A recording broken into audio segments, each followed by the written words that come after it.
انسان کا جو قرآنی تصور ہے نا، وہ اس کو شناخت کرنے کی ضرورت ہے۔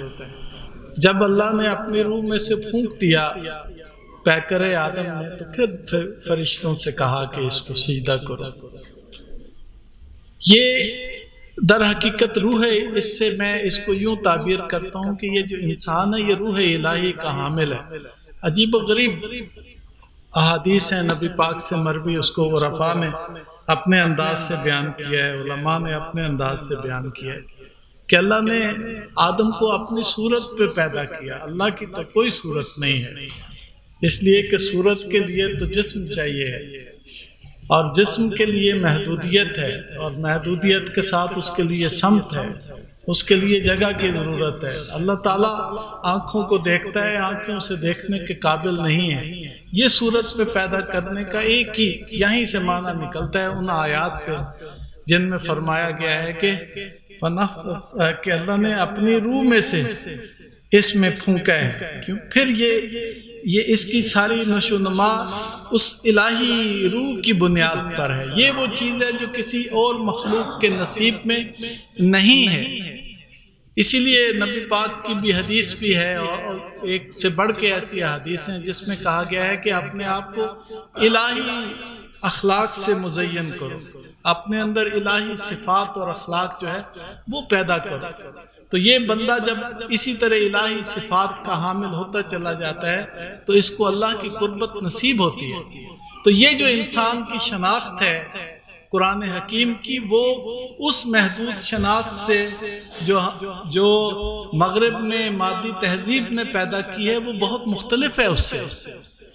یہ وہ بڑی ناقص شناخت ہے۔ میرے خیال میں جب انسان کی کہتے ہیں نشو و نما، آپ یہ سمجھیں کہ اگر ایک پہلو سے نشو و نما ہوتی جائے تو ڈب کھڑبا اور بھدا بن جائے گا انسان۔ مطلب فرض کیا بازو بڑے ہوتے چلے جائیں، زبان بڑی ہوتی چلی جائے، ٹانگیں بڑی ہوتی چلی جائیں، یہ پیٹ بڑا ہوتا چلا جائے، یہ کان بڑے ہوتے چلے جائیں، تو آپ یہ دیکھیں نا عجیب بن جائے گا۔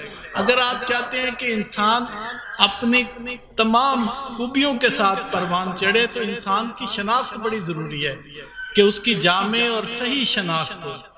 وہ انسان جو فقط مادی پہلو کے لحاظ سے جس معاشرے میں اس کی پرورش کی جاتی ہے وہ بہت خطرناک ہے، وہ بالکل شیطانی اور طاغوتی وجود پروان چڑھ رہا ہوتا ہے، اور مادیت کے لیے تو فنا ہے۔ یہ الہی روح ہے جس نے باقی رہنا ہے اور جس نے پرواز کرنا ہے، جس کے لیے صعود ہے۔ وہ جو معراج نبوی ہے وہ اس چیز کا اظہار ہے، بقول اقبال کے کہ سبق ملا ہے یہ معراج مصطفیٰ سے مجھے، سبق ملا ہے یہ معراج مصطفیٰ سے مجھے کہ عالم بشریت کی زد میں ہے گردوں، کہ ساری کائنات تسخیر کر سکتا ہے۔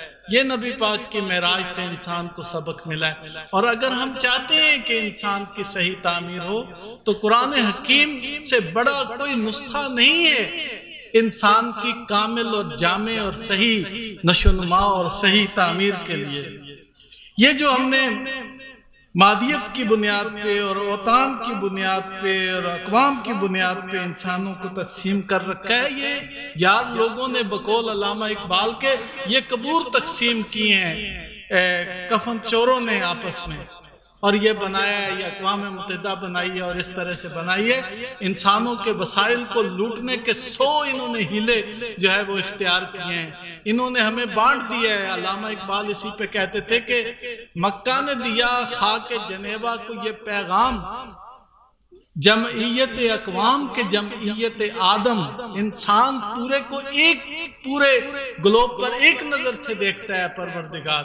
یہ ہم نے اقوام اور ملل میں اس طرح سے انسان کو تقسیم کر دیا ہے۔ خانہ کعبہ پہ جا کے اللہ نصیب کرے آپ کو اور ہمیں ہم سب کو، آپ دیکھیں کیسے ہر رنگ کے، ہر زبان کے، ہر علاقے کے لوگ کیسے ایک مرکز کے گرد طواف کر رہے ہوتے ہیں۔ وہاں کسی کو ویٹو پاور نہیں حاصل، وہاں سب برابر ہیں، اس لیے کہ خدا ایک ہے سب کا، اور سب برابر کے بندے ہیں، خواتین و حضرات، مرد و زن وہاں سارے کے سارے ایک ہیں۔ یہ الہی معاشرہ اور یہ ہے وہ قرآنی معاشرہ جس کا ایک تصور حج کے موقع پر انسان کے سامنے آشکار ہوتا ہے۔ اور آخر کار اگر آپ چاہتے ہیں کہ انسان یعنی ان مصائب سے جو یہ مغربی طاقتوں نے اور یہ حریص اقوام نے اور یہ ظالم قوتوں نے اس وقت کا دنیا پہ مسلط کر رکھا ہے، اگر آپ اس سے نجات چاہتے ہیں تو آپ کے لیے ضروری ہے کہ اس طرف سفر کریں اور قرآن حکیم نے جس طرح کا انسان چاہا ہے ویسے اپنی آنے والی نسلوں کی تربیت کریں، اور نبی پاک نے اور قرآن نے جو پیش گوئیاں کی ہیں اور جو خوشخبریاں دی ہیں وہ اسی طرف لے جائیں گی۔ ایک آنے والا ایک آئے گا جو دیوار کعبہ کے ساتھ کھڑا ہو کر ٹیک لگا کر انسانیت کو پکارے گا اور آواز دے گا، وہ اللہ کے گھر سے اٹھے گا، وہ اللہ کا بندہ ہوگا اور خدا کی طرف سے ہدایت یافتہ ہوگا۔ اس طرح کی باتیں ہمیں یہ پیغام بھی دیتی ہیں کہ انسانیت کا مستقبل روشن ہے، اس کے لیے اس روشنی کی طرف ہمیں دیکھنا ہے، اس پر ایمان لانا ہے، اس کے مطابق اپنی نسلوں کی تربیت کرنی ہے تاکہ ایک قرآنی معاشرے کی تشکیل میں ہم بھی اپنا کردار ادا کر سکیں۔